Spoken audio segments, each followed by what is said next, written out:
So Ryan, thanks a bunch for joining us this morning. This is really cool. I've been looking forward to this all week, and I'm excited for the church to get to know you a little bit more. I know you've been here for several years, so at least 7, of course. But how many years has it been since you can remember? We moved to Chico in 2000. I think this was our first church. Yeah. And so I want to reference probably maybe 2001, 2002 we started coming here. Boy, okay. Yeah, so it's been a minute. For sure. Awesome. So, well, thanks for your love and commitment to and for our church. Absolutely. Super awesome. Yeah.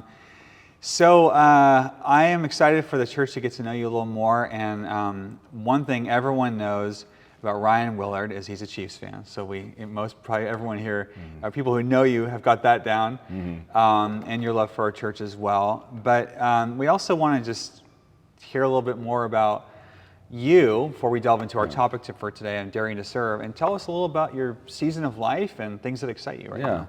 Well, interestingly so, as you mentioned, I'm a teacher.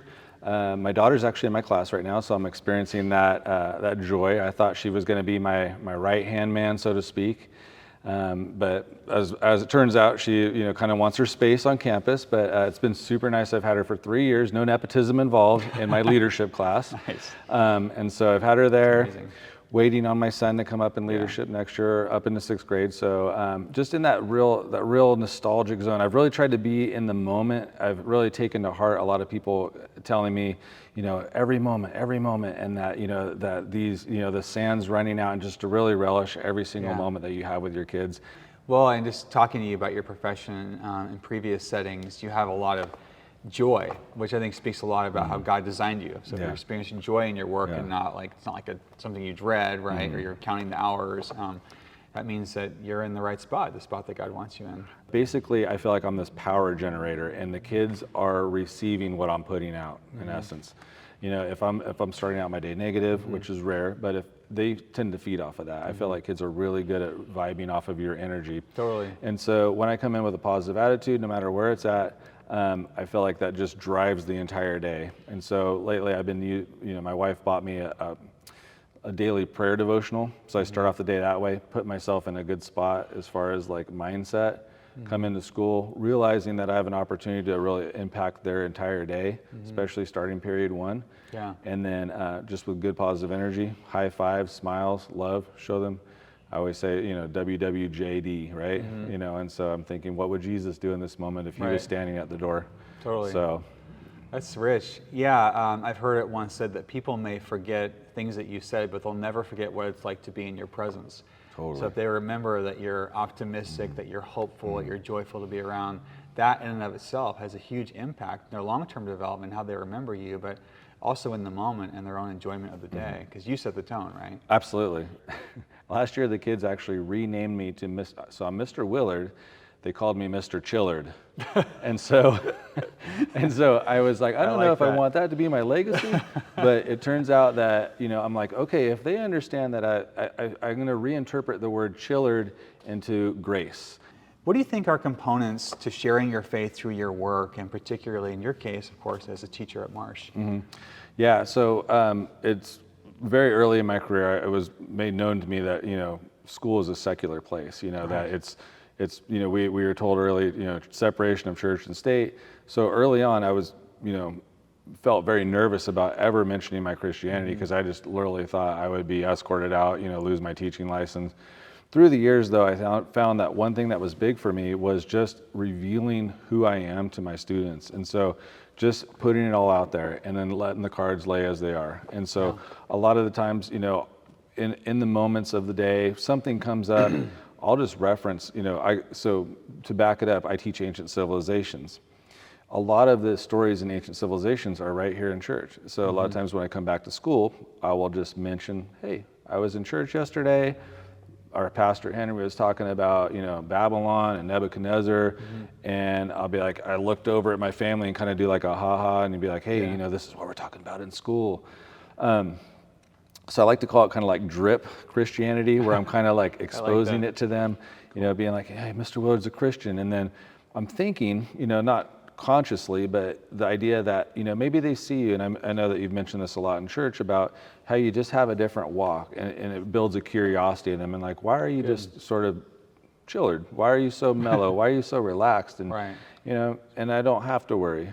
And just with Christianity, you know, if a kid pulls me aside and I'm like, oh my gosh, that's so cool that you want to actually talk to me about this. And I know I always feel like God's putting me on the spot, like right now, this is your moment. You know, kids will ask me questions about, you know, just some of the most basic things about my own religion. Oh, or they'll drop in that, hey, Mr. Willard, I went to church last week. And then that's our time to build our connection. Yeah, so when they want to come to me with questions about faith, I want this to be a real conversation. If they hear me talk about my own faith, I want them to know that this isn't my teacher. This is just a guy, Mr. Willard, and this is, and I like him. Terrific. A word comes to mind for me as I hear you speak, and that is the word incarnational, which is, you know, this idea of God becoming incarnate in a person, and that we can model what's called incarnational ministry and service toward others by meeting people where they are, embodying Christ's love and presence. And so just to me that sort of, you know, describes what you're describing, you know, which is meeting people where they are, being real, and showing the love in Christ really through just presence, vulnerability, being open, being chill. You know. Absolutely. So I'd love for everyone to hear a little bit about this Christian club that you lead on campus. I was very inspired by that. We just decided that, you know, being Christians ourselves, we knew that we had students that were Christian and that it would be a great service to them that once a week we would hold a club in a safe spot for them to hang out at lunch. You know, some of my students have a really great knowledge. I'm looking at you, Gordy Muff, that they have this really fantastic, you know, background. Right. So that's like its own form of witness. In and of itself. Absolutely. Yeah. Well, I think it's just a really amazing way that you have dared to serve God in your life by taking that extra step and having, you know, a Christian fellowship on campus, a church away from the church, so to speak, right? Because where two or three are gathered, there you are, right? Yeah, absolutely.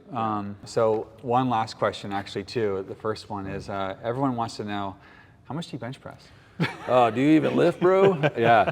Well, I'll tell you. As you know, we're in the middle of I'm in midlife. I'm closer to 90 than I am being born, and so I'm holding a finger in the dam right now. You and me. So I think I'm in the mid 200s, I guess, guys. You know, I'm doing all right. That's pretty darn good, buddy. You know, I'll see Ray Medina at the gym occasionally. He's breaking a sweat for the Lord. So you know, he's looking. Yeah. It's honestly, it's one of those things, man. It's so meditative to get to the gym. You know, it's so healthy just to get out and, you know, you know, shamelessly, I'll tell you, the one thing that's been effective for me is I see a lot of my students at the gym, a lot of my ex-students. So I want them to see that Mr. Willard's not falling apart. So a lot of them seeing me is just what's keeping me going. Like, it's really weird, but it's true.